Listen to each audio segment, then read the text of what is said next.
Hello friends, hope you are good. This is our lecture number 2 of unit number first, that is mechanical working of metals. तो इस session में हम देखेंगे hot rolling क्या होता है.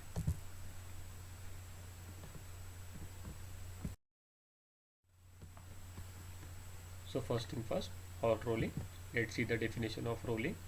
The rolling is the process of reducing the thickness or changing the cross section of a long workpiece by compressive force applied through the set of rolls. So look at this figure. इस figure में एक strip दिया है, ठीक है, H1 जो कि previous thickness थी. H1 जो है ऑपरेशन के बाद की थिकनेस है, ठीक है. अगर इस दोनों रोलर के बीच में से मैं इस स्ट्रिप को पास करूं तो क्या होगा, इस रोलर के कॉम्प्रेसिव फोर्स के वजह से आपका थिकनेस क्या होगा, रिड्यूस हो जाएगा. तो as simple as that the rolling process is this one, ठीक है. रोलिंग प्रोसेस क्या है, किसी रोलर के बीच में से किसी कॉम्प्रेसिव फोर्स अप्लाई करने के बाद किसी स्ट्रिप को आप थिकनेस कम करते हो तो उस प्रोसेस को आप कहते हो रोलिंग प्रोसेस, ठीक है. इजी है, लेकिन कुछ टेक्निकल टर्म्स इसके रिलेटेड है वो देखते हैं. तो सबसे पहले देखते हैं कि इसकी एप्लीकेशंस क्या है, ठीक है. फॉर्मिंग क्या है, रोलिंग किस तरह से फॉर्म करते हैं. तो इसका एप्लीकेशन है बार्स में, प्लेट्स में, शीट्स में, ठीक है. देखिए प्लेट्स और शीट में क्या फ़र्क है, दोनों आप देखने में तो एक जैसे होती है, लेकिन प्लेट्स किसे कहा जाता है, जो कि 6 mm से ज़्यादा की थिकनेस हो, ठीक है. किसी मटेरियल की 6 mm से ज़्यादा थिकनेस हो तो उसे आप प्लेट कहते हैं, और किसी मटेरियल की थिकनेस 6 mm से कम हो तो उसे शीट कहते हैं, ठीक है. तो जो 0.5 हो, 1 mm, 2 mm, 3 mm, 5 mm, 6 mm तक जो है उसे आप क्या कहेंगे, शीट कहेंगे, ठीक है. और उससे अगर ऊपर जाता है थिकनेस तो आप उसे क्या कहेंगे, प्लेट कहेंगे. तो ये दोनों डिफरेंस आप ध्यान में रखिए. और किस किस एप्लीकेशन से हॉट रोलिंग काम आता है, जैसे कि रेल्स में, उसके बाद एंगल्स में, आई बीम्स में, and another some structural section are made by this hot rolling, ठीक है. This operation consist of passing the hot ingot और बिलेट, ठीक है. बिलेट किसे कहते हैं, हॉट मटेरियल को, ठीक है. अगर कोई मटेरियल है जिसे आप टेम्परेचर प्रोवाइड करते हो तो उस वर्क पीस को आप क्या कहेंगे, बिलेट, ठीक है. ये वर्ड आपको बार बार आने वाला है आने वाले लेक्चर्स में, तो इस पर थोड़ा फोकस कीजिए. क्या है बिलेट, BILLET, बिलेट, ठीक है. अगर इस हॉट बिलेट को मैं एक एटलीस्ट 2 रोलर के बीच में से पास कर दूँ, ठीक है, जो कि रोटेट कर रहे हैं ऑपोजिट डायरेक्शन में एट द सेम स्पीड, जैसे कि इस फिगर में बताया, तो क्या होगा, कॉम्प्रेसिव फोर्स अप्लाई होने की वजह से इसका थिकनेस क्या होगा, रिड्यूस होगा.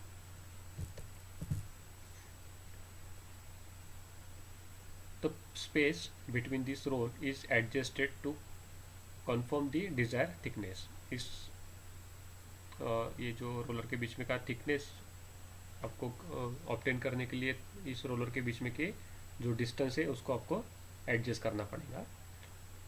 The roll thus squeeze the passing ingot or billet to reduce the cross section, okay, or increase its length.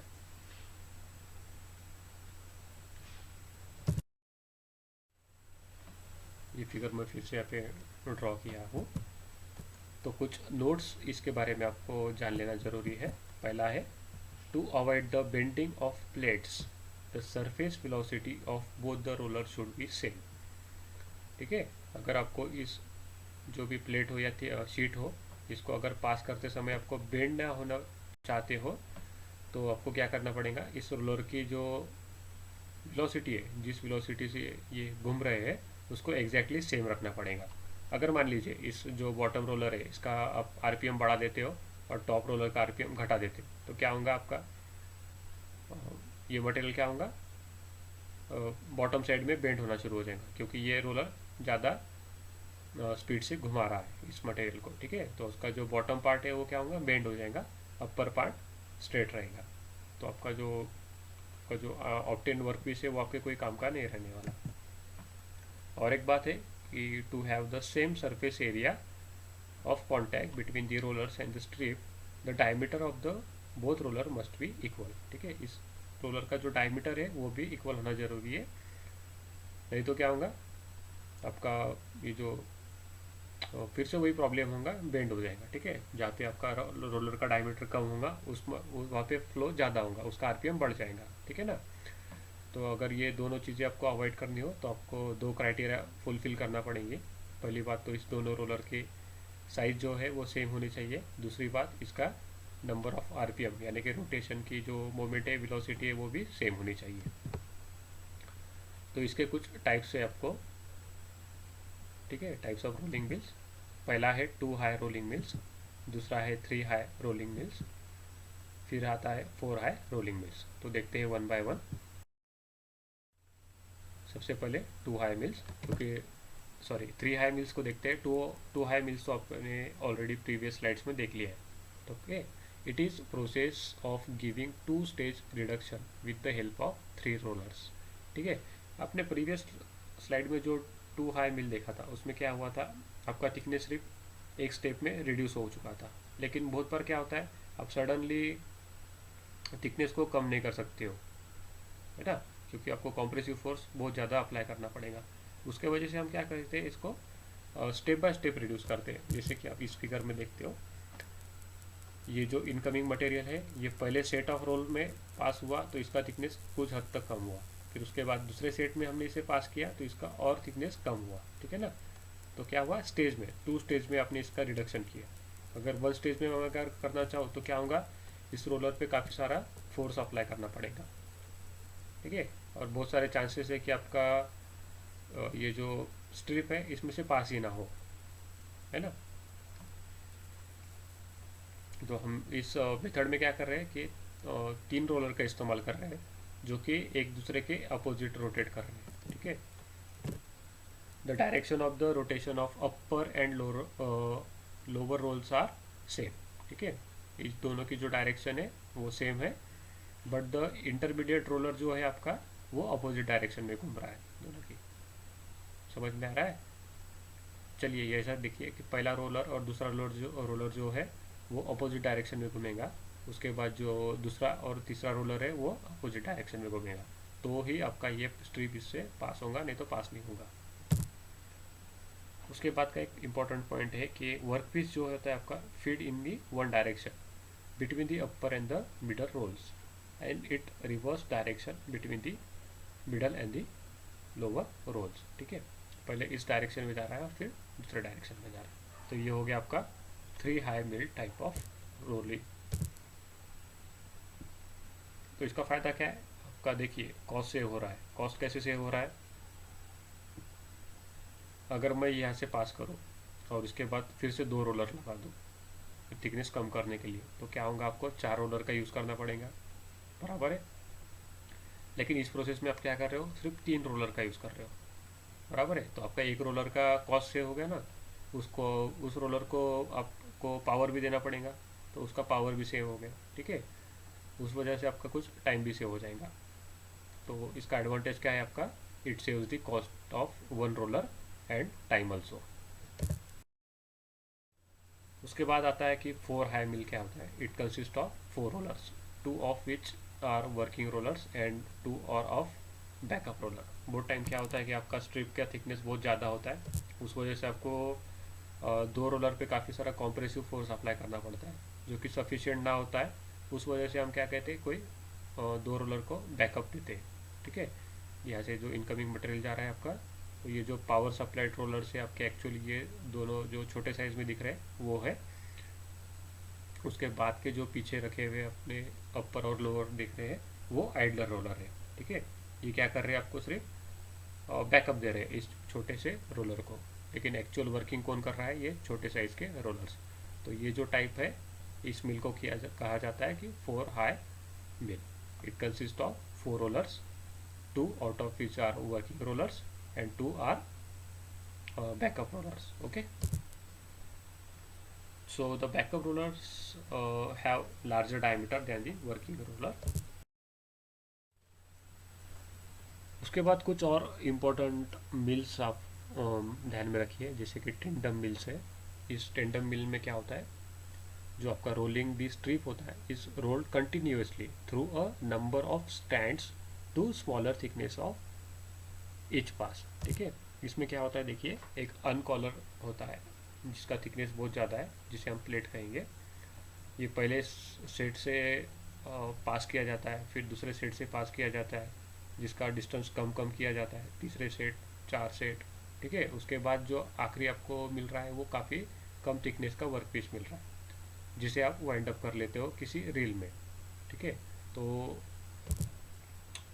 each stand consists of a set of rolls with its own housing and controls. A group of stand is called as train. ठीक है, ये जो आपका group है जो stand 1 से लेके 4 तक, इसे क्या कहा जाता है? ट्रेन कहा जाता है। तो जाहिर सी बात है, आपका जो फेंसिंग का वायर होता है, उसके बाद कोई इलेक्ट्रिकल वायर होते हैं इंसुलेशंस के लिए यूज़ किए जाते हैं, वो बनाए जाते हैं इस मेथड से। ठीक है ना, जो बड़े थिकनेस के प्लेट्स है उसे छोटे छोटे छोटे वायर्स में कन्वर्ट करने के लिए इस टाइप का टेंडम मिल यूज़ किया जाता है। तो इस प्रोसेस के साथ साथ कुछ डिफेक्ट्स भी आपको आएंगे, तो इस डिफेक्ट्स को भी देखते हैं। ये भी आपके लिए काफ़ी ज़रूरी है डिफेक्ट्स को फाइंड आउट करना। मान लीजिए आप किसी इंडस्ट्री में आगे चल के एज ए इंजीनियर ज्वाइन होते हो, ठीक है, तो आपको कंटिन्यूसली मॉनिटर करना होता है कि कोई डिफेक्ट्स ना आए आपके प्रोडक्ट में। ठीक है, क्वालिटी कंट्रोल करना होता है, तो आपका डिफेक्ट्स के बारे में आपको जानकारी होना बहुत ज़रूरी है। तो पहला डिफेक्ट है रोलिंग प्रोसेस में, वो है वेवी एज। ठीक है, wavy edge, these are the results of roll bending. The strip is thinner along its edge than its center। ठीक है, थिकनेस कम ज़्यादा होता है, इसलिए ये वेवी एज बन जाता है। Because the edge elongate more than the centre, they buckle because of resisting from expanding freely in the rolling direction. ठीक है, इसका एक्सपांशन और कॉन्ट्रैक्शन होने की वजह से वेवी एज का फॉर्मेशन होता है। उसके बाद दूसरा डिफेक्ट है spread. So in the rolling of plates and sheets having high width to thickness ratio, the width of the material remains constant during the rolling. With smaller ratios, the width increases considerably in the roll gap. This increases the width is called as spreading. देखिए, एक बात बताना भूल गया मैं आपको previous slide में। आपका वर्कपीस का जो वॉल्यूम होता है, पहले रोलर के पहले जाने के पहले जो वॉल्यूम होता है, उसके बाद भी वही होगा, क्योंकि आप इसमें कोई मटेरियल का कट तो नहीं कर रहे हो। ठीक है ना, तो आपका ये जो मटेरियल का जो थिकनेस कम हो रहा है वो लेंथ के साइड में कम बढ़ना चाहिए। ठीक है ना, इसकी विड्थ नहीं बढ़ना चाहिए, इसका लेंथ बढ़ना चाहिए। अगर विड्थ बढ़ता है तो आपका क्या होगा, मटेरियल स्प्रेड हो जाएगा, साइड में स्प्रेड हो जाएगा। बराबर है। एक मिनट, आपको एक फिगर ड्रॉ करके बताता हूँ, जैसे ये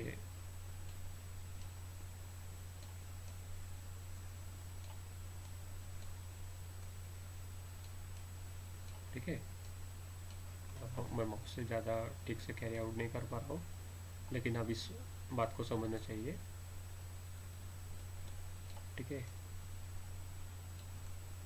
मैंने 2 रोलर पास किए, इसमें से एक वर्क पीस को आप मैंने पास कर दिया। ठीक है, इसका जो पहले थिकनेस था वो मान लीजिए कि 6 mm था, और पास होने के बाद जो थिकनेस है आपका मान लीजिए कि 3 mm थिकनेस है। ओके, तो आपका ये जो 6 mm थिकनेस था पहले, अब वो हो चुका है 3 mm, लेकिन वॉल्यूम तो वही रहा। बराबर है ना, क्योंकि आप इसको सिर्फ रोलर से पास कर रहे हो, कहीं मटेरियल कट कर रहे हो क्या? नहीं। अगर मटेरियल कट नहीं कर रहे हो तो आपका वॉल्यूम कांस्टेंट होना चाहिए। यहाँ पे जो वॉल्यूम होगा वहीं पर सेम यहाँ पर भी होगा। तो वॉल्यूम जा रहा किधर है? ठीक है ना, तो वो लेंथ साइड में बढ़ रहा है। ठीक है, आपकी क्या बढ़ रही है? मटेरियल की लेंथ बढ़ रही है। देखिए यहाँ पे आपकी थिकनेस जो है और विड्थ जो है, इस रोलर के पास होने के बाद थिकनेस कम होंगी लेकिन विड्थ कांस्टेंट रहेगी। ठीक है, विड्थ कांस्टेंट होंगी तो मटेरियल जा किधर रहा है? आपका लेंथ साइड में जा रहा है। ठीक है ना, लेंथ साइड में एक्सपांड हो रहा है। तो मान लीजिए कि अगर लेंथ साइड में एक्सपांड ना होते हुए आपके विड्थ साइड में एक्सपांड हो रहा है, तो वो उसे डिफेक्ट को कहते हैं आप स्प्रेड डिफेक्ट। ठीक है, एक्चुअली आपकी लेंथ बढ़नी चाहिए, विड्थ कांस्टेंट रहनी चाहिए। ठीक है, फिर से मैं आपको बताता हूँ। रोलर के पहले जो थिकनेस थी उसके बाद क्या होंगे, थिकनेस कम होंगे। जो प्रीवियस विड्थ थी उसके बाद जो विड्थ है वो कांस्टेंट रहेंगी। जो पहले लेंथ थी उसके बाद लेंथ बढ़ जाएंगी। ठीक है, ये तीनों बातों को ध्यान में रखिए। उसके बाद आता है आपका तीसरा डिफेक्ट, जिसे कहते हैं crocodile crack. Okay, crocodile crack due to weakness at one sorry due to weakness at the center sheet debifurcate into two parts. This is called as crocodile crack.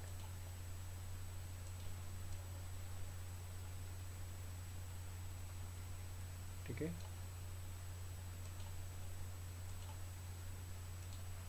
Crocodile crack क्या होता है? अगर किसी thickness को आप बहुत ज़्यादा कम reduce करने की कोशिश करोगे, ठीक है, बड़े थिकनेस से लेके छोटे थिकनेस को आप अगर वर्क पीस को पास करने की कोशिश करोगे, तो ये क्या होता है, बाइफर्केट कहता है, यानी कि सेंटर से इसको एक स्मॉल क्रैक चले जाता है। ठीक है, तो ये जो क्रैक होता है इसे कहते हैं आप क्रोकोडाइल क्रैक। ठीक है, तो रोलिंग के बारे में आपने 3 डिफेक्ट्स के बारे में जाना। पहला है वेवी एज, दूसरा है स्प्रेड और तीसरा है क्रोकोडाइल क्रैक। तो आज के सेशन में काफ़ी जानकारी सफिशिएंट है। आज हमने देखा कि रोलिंग प्रोसेस क्या होती है। रोलिंग प्रोसेस है reducing thickness by applying the compressive force. उसके बाद हमने देखा कि रोलिंग के टाइप्स क्या होते हैं, 2 मिल, 3 मिल, 4 मिल। उसके बाद और 2 टाइप देखे, एक टेंडम मिल। ओके, चौथा कौन सा देखा आप कमेंट सेक्शन बॉक्स में बताइए। उसके बाद हमने 3 टाइप के डिफेक्ट्स बताए। ठीक है, उस डिफेक्ट्स कौन से देखे आप कमेंट सेक्शन बॉक्स में मेंशन कीजिए। तो आज के लिए हम यहीं पर रुकते हैं। अगर आपके कोई भी डाउट्स हो तो आप पूछ सकते हैं।